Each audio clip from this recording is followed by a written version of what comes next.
माझ्या ताईने माझी साथ सोडली आणि माझं काळीज नुसतं असा का नाही कालपासून सुन्न झालाय. मला काहीच समजेना, मला खूप त्रास होतोय. मी कधी पण कोणाच्या एवढं जवळ लवकर जात नाही आणि गेलो तर मग मी लांब कधीच होत नाही. माझ्या हृदयात जी माणसं बसतात त्या माणसांना कधीच मी विसरत नाही आणि एकतर माझ्या कोण लवकर बसत नाही. मला जे पण व्यक्ती माझे प्रिय असतात ना, जे मला लय आवडतात ना, त्यांच्यासाठी मी काय पण करेल. त्यांनी मला काय सांगितलं ते पण मी सगळं काय पण करेल. मी खरंच खोटं वाटत असेल तर कधी तुम्ही ट्राय करून बघा. आणि मला काल परवा मानेताई भेटल्या तर मला कमेंट आली की आता तुला नवनवीन बहिणी भेटल्यात म्हणून तो आम्हा सगळ्यांना विसरलाय. मी कोणालाच नाही विसरायला ताई, तुम्हीच माझी साथ सोडली. कल्पना जगतापताई, निमू आरुताई, वैशालीताई, जयश्रीताई, सविताताई, निवेदिताताई, मंजूताई, अशा खूप साऱ्या माझ्या बहिणी होत्या. खूप आता नाव एवढ्या मी घेऊ शकणार नाही, एवढ्या माझ्या बहिणी होत्या. आणि एवढ्या बहिणीने माझी साथ सोडली का तर मी मध्ये काही दिवस व्हिडिओ बनवतच नव्हतो. महिनाभर तरी मी जरा त्रिशा आजारी असताना आणि त्याच्या आधी ज्वारीची कामं चालू होती ना, तेव्हा काय व्हिडिओ एवढे बनवतच नव्हतो. त्यावेळेस माझ्या व्हिडिओचा गॅप पडला. त्यावेळेसपासून त्या ताईंची मला परत कधीच कमेंट नाही आली. सुजाता ताई, खूप साऱ्या बहिणी होत्या, सगळ्यांनी माझी साथ सोडली. आणि माझ्यावरच आरोप लावला जातोय की याला आता नवनवीन ताई भेटायला लागल्यात म्हणून हा सगळ्यांना विसरला. पण नाही, मी कधीच नाही विसरत. मी एकदा बहीण म्हणून बोललो ना तर माझ्या जोपर्यंत मी आहे तोपर्यंत मी कधीच नाही विसरणार. मला सुरुवातीला यूट्यूबवरती साथ दिलेल्या माझ्या काही बहिणी आहेत, जसं की माझी चांदताई, लीलाताई, निशाताई, सविताई, निवेदिताताई, रेवतीताई, खूप साऱ्या बहिणी आहेत मला. मी यांना आतापर्यंत नाही विसरलो. 3-4 वर्ष झाले मी यांना नाही विसरत.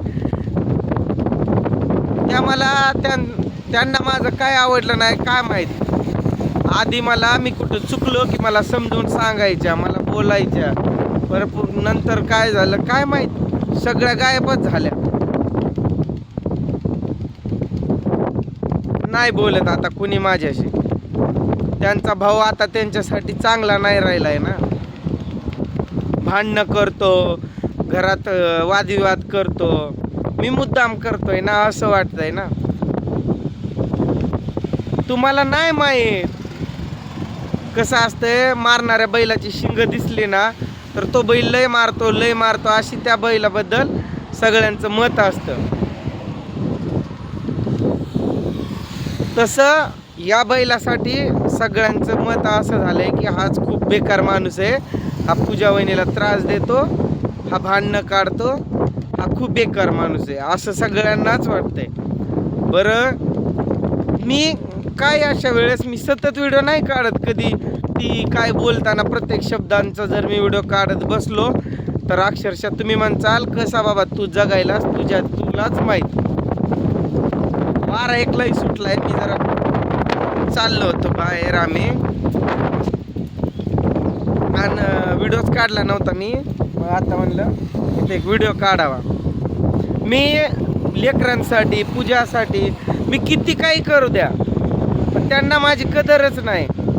मी पूजा मला जे सांगल त्याच्यातला समजा तिनं मला 12 आंबे मागितले, मी 3 आंबे का होईना पण तिच्यासाठी घेऊन येणार म्हणजे येणार.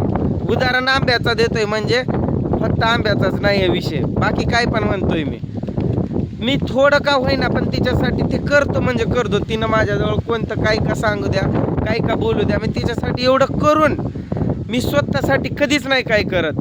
मला गुजरातच्या एका दादानं हे टी-शर्ट पाठवले होते वापरायला. त्याच्यानंतर मी कधीच स्वतःसाठी असा टी-शर्ट मी नाही घेतला.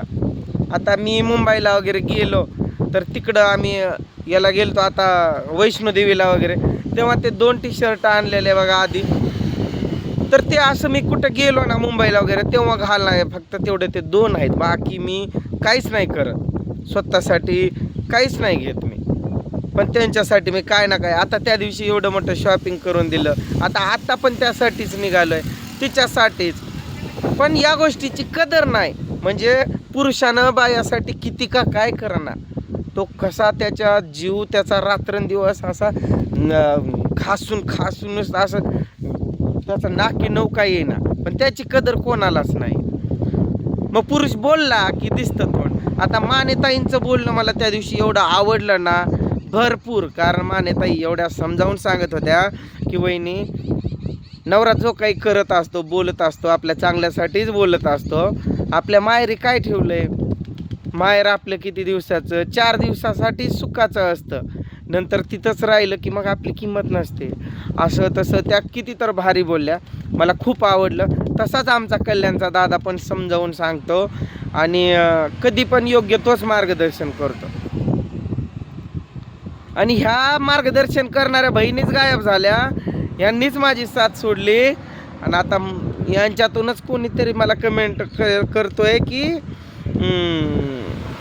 नवीन बहिणी भेटल्या म्हणून हा आता सर्व बहिणींना पण विसरला आणि हे केलं म्हणून, असं काही तर कमेंट आहे.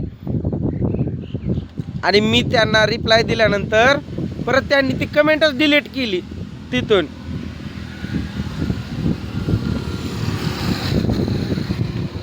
खरंच मी एवढा वाईट आहे का, मलाच विचार पडलाय.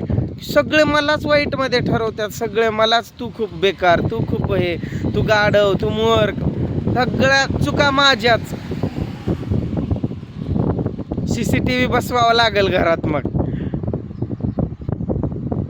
लय खोड्या करते ती कधी कधी, तिच्या खोड्यामुळं मग मला लय चिड येते, लय म्हणजे लय चिड येते.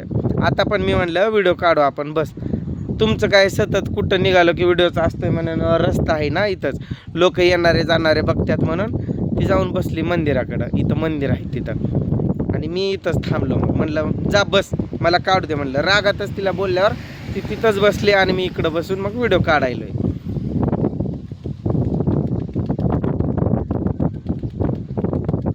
नाही होत आई, तुमचा भाऊ एवढा पण बेकार नाही आहे, तुम्ही विश्वास ठेवा. माझं बोलणं तुम्हाला दिसून येतोय, पण मी तेवढा बेकार नाही आहे. मी तिला मुद्दाम कधीच त्रास देत नाही. ती खूप कशी तर बोलते, ते बोलणं मला सहन नाही होत, माझं डोकं आऊट होतं आहे. आणि त्या रागाच्या भरात मग मी काही थोडंफार बोलून जातो आहे, बाकी काहीच नाही. आणि मी माझ्या कोणत्याच बहिणीला विसरायला नाही. तुमच्या मनात एवढीशी देखील शंका येऊ देऊ नका की याला नवीन बहिणी भेटल्या म्हणून जुन्या बहिणींना विसरला की काय.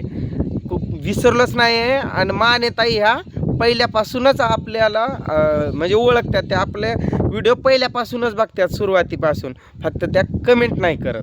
बस विषय एवढाच आहे. आता त्या भेटल्या म्हणून त्यांच्याबद्दल बोललो, तुम्ही पण भेटल्यानंतर तुमच्याबद्दलच बोलणार आहे, असं आहे, बाकी काहीच नाही.